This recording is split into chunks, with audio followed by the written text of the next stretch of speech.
Dahlia, ever heard of HSP? I'm one, so you could not ask me for favors and stuff. It makes me sad and hurts me. These were words often repeated by sister-in-law Brielle, my husband's sister. HSP, it turns out, refers to someone highly sensitive to stimuli, easily affected by others' moods, a delicate personality. I, bearer of such a sensitive soul, was told, "For the final farewell, it's family only. So could you, a stranger, please leave? Oh, why don't you guard the parking lot outside? Maybe count the blades of grass during the funeral." On the day of the final goodbye to father-in-law Ezekiel, I was told this under the cold sky. When my kind husband Axel learned of this, he uttered something astonishing. Too late for regrets for those who caused alarm. After all, I had been cared for by these people in the worst way possible. Amidst the tense atmosphere, one of the attendees said, "Aren't you guys gonna stop Dahlia outside?" "Huh?" Me outside was engaged in a rather surprising activity. I'm Dahlia, a 30-year-old office worker. Met Axel through a friend, dated for 3 years, and just married a year ago. Wish I could say it's been a tranquil married life, but not quite. I've been harboring a certain worry since the beginning of the marriage. At the in-laws' house, parents-in-law and Brielle, 2 years older than Axel, live. We often gather at in-laws' house for seasonal events, and naturally, there's a lot to do, like serving coffee when guests arrive. Glancing at mother-in-law Vivian, she seems busy chatting with relatives. It's not exactly painful, but it's not easy using a kitchen in a stranger's house where I don't usually live. Brielle, could you help me out a bit? I'm not quite sure about the kitchen details." I asked Brielle, who had escaped to the kitchen and was sitting on a chair fiddling with her mobile phone. "Dahlia, I've said this many times, but I am an HSP, so please don't ask me for favors. It makes me sad and hurts me." With those words, Brielle stormed off to her room, making a loud noise. I did it again. My relationship with Brielle was always like this, unable to have a proper conversation without supposedly hurting her with my words. After high school, Brielle couldn't hold down a job for long due to her personality, hopping from one job to another. By the way, she quit another job a few months ago and is currently unemployed. "Dahlia, what happened? There was a loud noise." The first to rush over in such times is always Axel. Again with Brielle, sorry. I apologized with a wry smile. "Brielle's just being selfish. I'm really sorry for making you feel bad." Axel always stood by my side. Then Vivian came from the living room. "Dahlia again? You know Brielle is sensitive. I always tell you to be careful." "Seriously, for Brielle to get that angry? It must have been something big, right? Don't bully her too much, please." She glared at me angrily. Whenever Vivian's loud voice was heard, Brielle would come out of her room. "Mom, it's okay. It's my fault. Dahlia asked me to make coffee and told me to take the lead since I'm unemployed, and it just made me feel so frustrated. Dahlia, I'm sorry for making a loud noise earlier." She apologized to me tearfully. To an outsider, I was the complete villain. "I didn't say anything like that. Brielle, why do you always lie? I just asked you to help me with the kitchen details." To my words, "I'm sorry for always misunderstanding. I'm HSP, so please don't raise your voice." She pretended to tremble and act scared, like a tragic heroine. I hated it because it was so infuriating. The relatives made awkward faces and the atmosphere turned terrible. The one who always managed to change the tense mood was father-in-law Ezekiel. "Dahlia, you tried to make coffee. Thank you. Come on, Vivian and Brielle. Apologize to Dahlia. Brielle, you're an adult now, not a child anymore."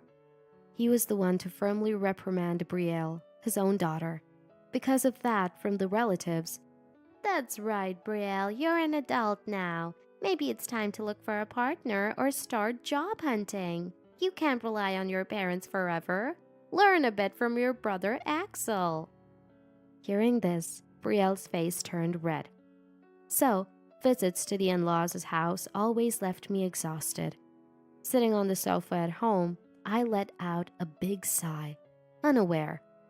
Seeing me like that, Axel, as always, said, Dahlia, my family, I'm really sorry. Brielle has always been a pain, can't keep a job. I tell them not to coddle her, but Mom is like that, you know? It's a headache for me too. We don't have to go to my parents' house anymore.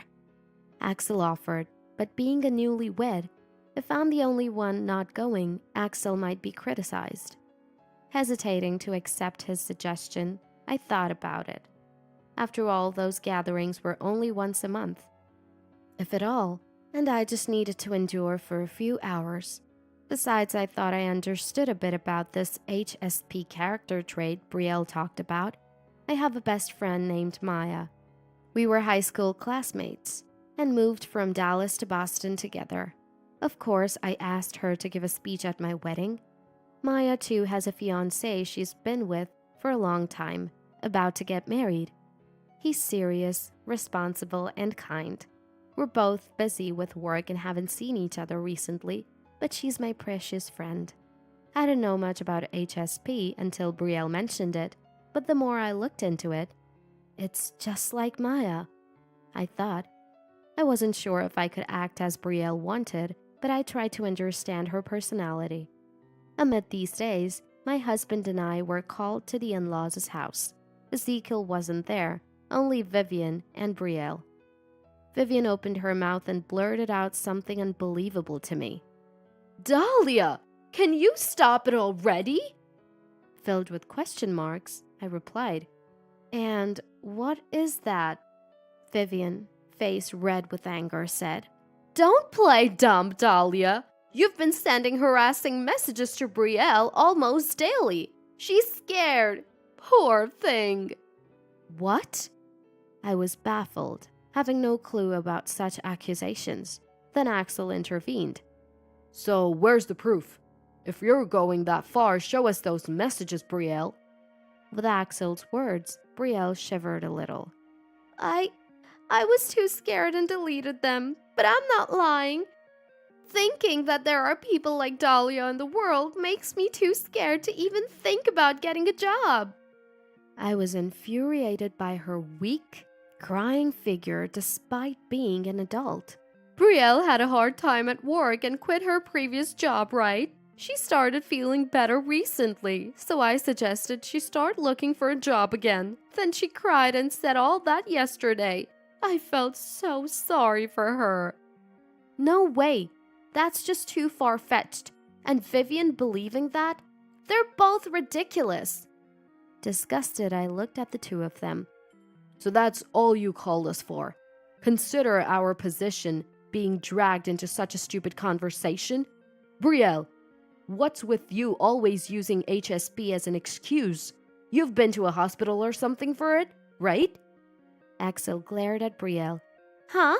Of course. I'm taking medication and it's really hard for me. I can't work in this state. Brielle yelled, slamming the table with a loud noise, Vivian echoing her.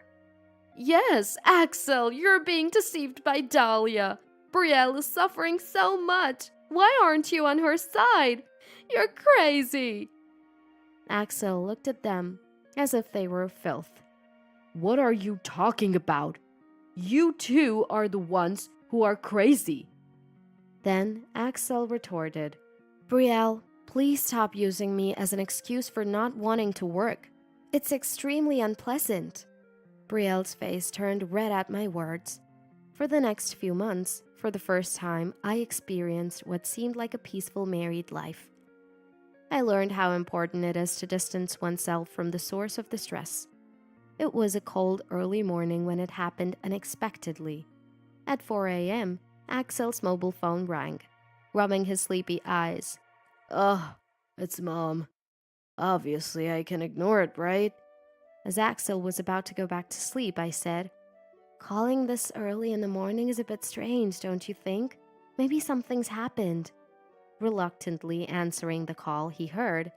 Axel, Ezekiel has... It was a heart attack.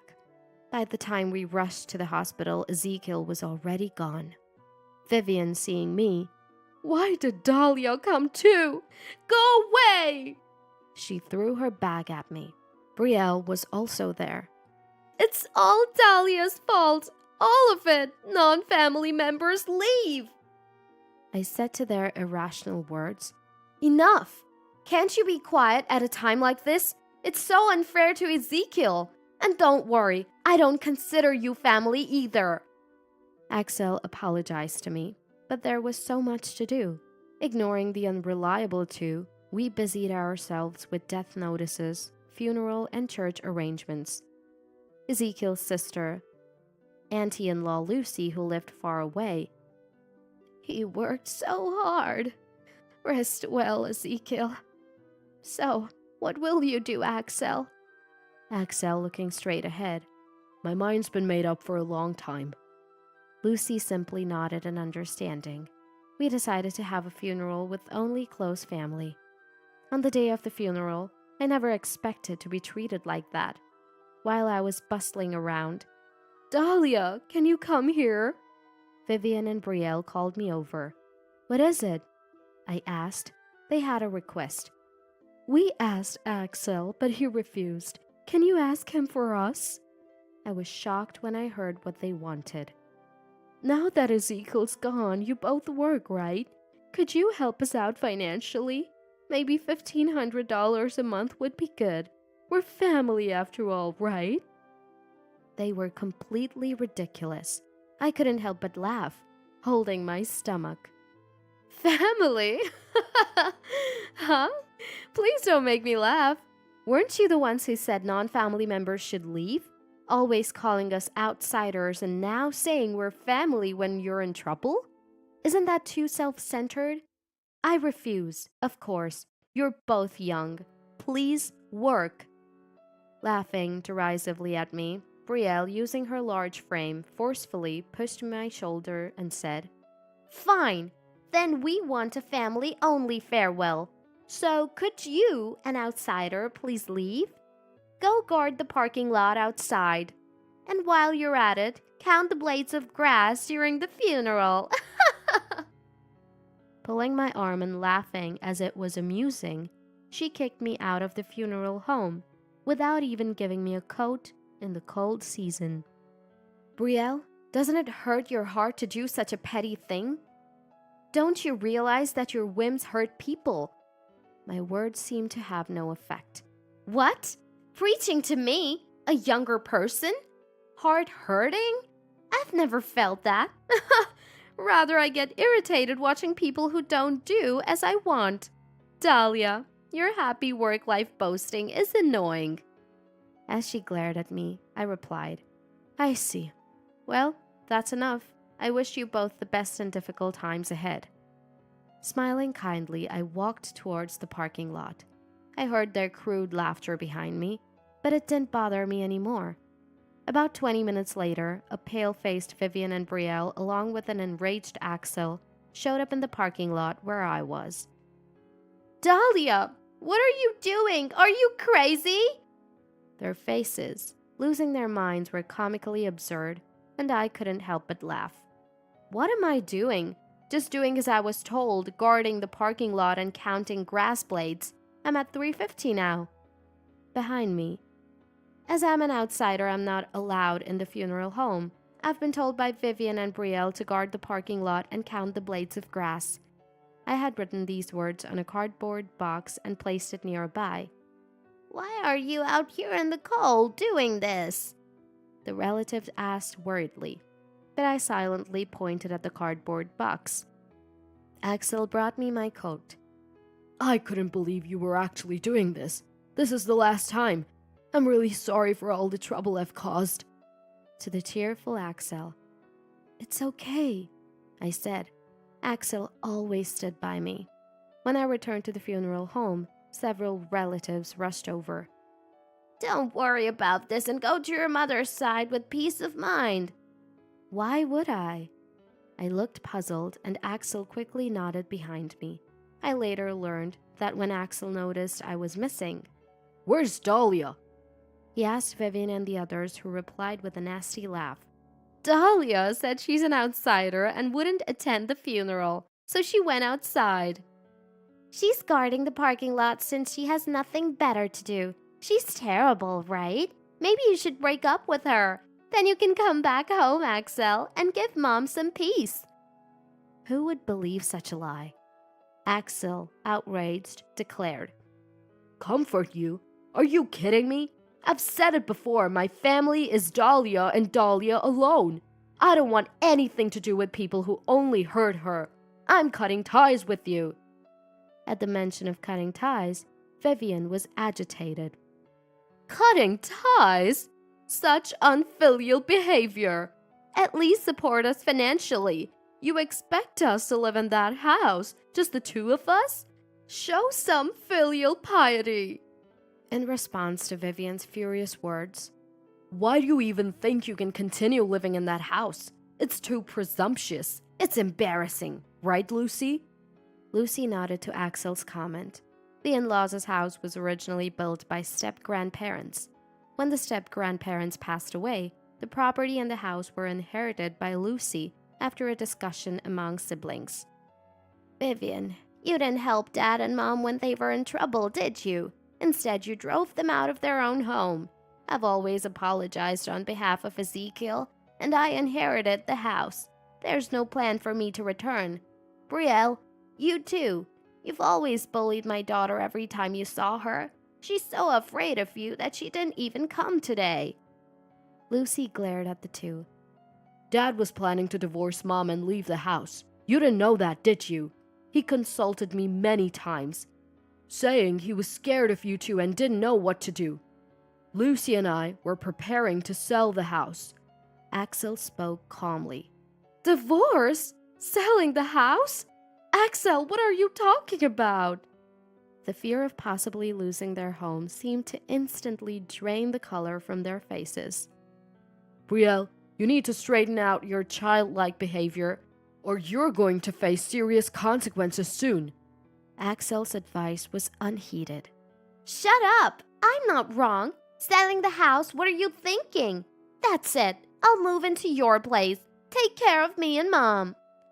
Ignoring their childlike comments, Axel said, You need to leave the house by the end of the month. We've got a potential buyer. And don't think of depending on us. Dahlia's mother has been diagnosed with an illness. We're moving to Dahlia's hometown. Axel's words were met with loud complaints from the two. Amidst the tense atmosphere, a relative who entered the funeral home said, Aren't you going to stop Dahlia outside? What followed was as earlier. Neither of the two, already disliked by the relatives, had anyone on their side and seemed diminished. Brielle, I've always thought this, but HSP? That's a lie, isn't it?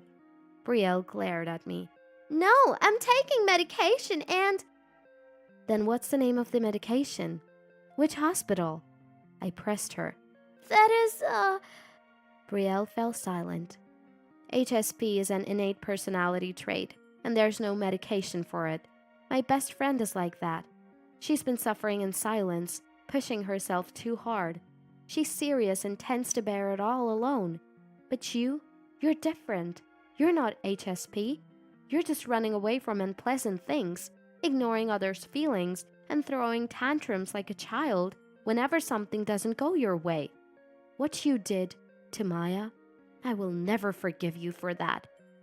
Months ago, I met my best friend Maya after a long time.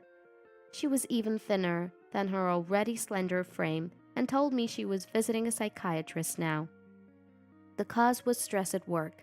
A new employee, upon realizing Maya was younger, behaved over-familiarly from the first day, pushing work onto her.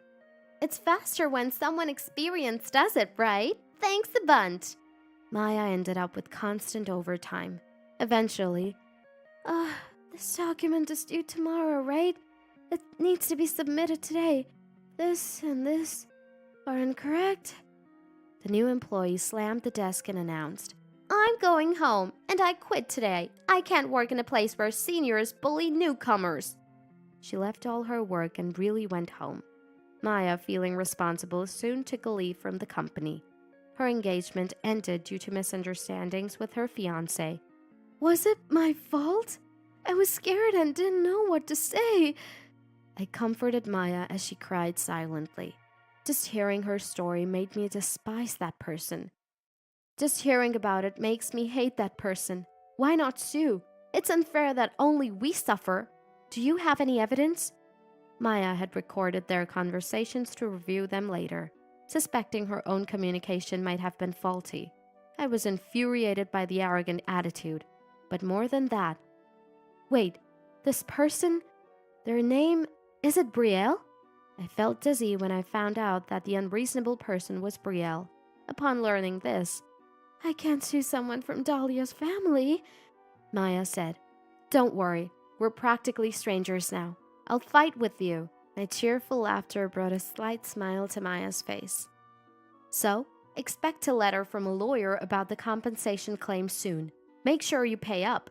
I smiled kindly and Brielle's face went pale. The funeral proceeded solemnly, and I was able to say my final goodbye to Ezekiel. Vivian was too distraught to give the eulogy, so Axel did it instead. There were sniffles around the room as he spoke of his father. We moved to Dallas. Mom's health is improving. Vivian and Brielle, kicked out of their house, managed to rent a cheap apartment. With little cash left and now the compensation to Maya, their life is tough. Vivian started a part-time job. Brielle, you quit your job again? Be responsible. "Shut up, I'm not wrong. A parent should support their child." Once closed, they now constantly argue, and it seems they might be evicted from the apartment. I've issued a restraining order against them and instructed Mom to call the police without hesitation if they show up at our place. Maya quit her job and returned to Dallas with us. She's still recovering, but gradually gaining weight, and her smile is coming back. Nothing makes me happier. Someday when I have children, I want to teach them the importance of empathy and that there's no need to endure and be friends with someone they can't understand.